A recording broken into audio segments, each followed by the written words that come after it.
fabricating another tank that would look like an oil tank, but it's gonna be actually gonna be a coolant tank or reservoir tank for the coolant.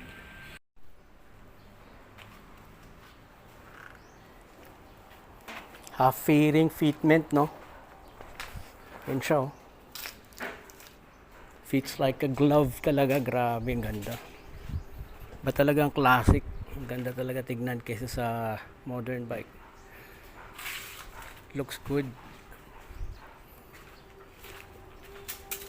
Lalaki yung tank, no? Magiging 22 to 25 liter tank from 18, ano? Maglalaki, lalaki. Okay na, no? The fairing brackets are almost done. And this part here. Side brackets. Ayan siya. Over here, this side.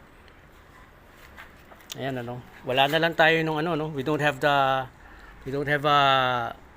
yung dito sa upper bracket para sa windscreen. Yung sungay, no, wala pa siya, no.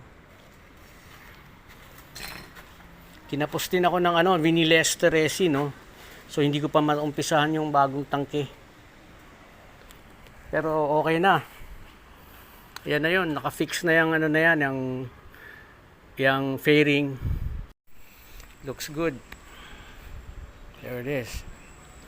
The next would be the batteries case. We need to make fabricate a case so I could put it here where the monoshock used to be. We're gonna utilize that spot for the battery case. Then we're gonna start on the seat and then the fenders.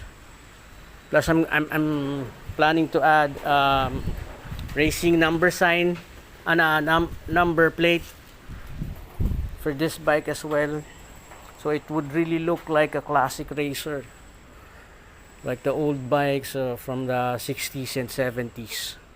I really love those bikes, those classic racers.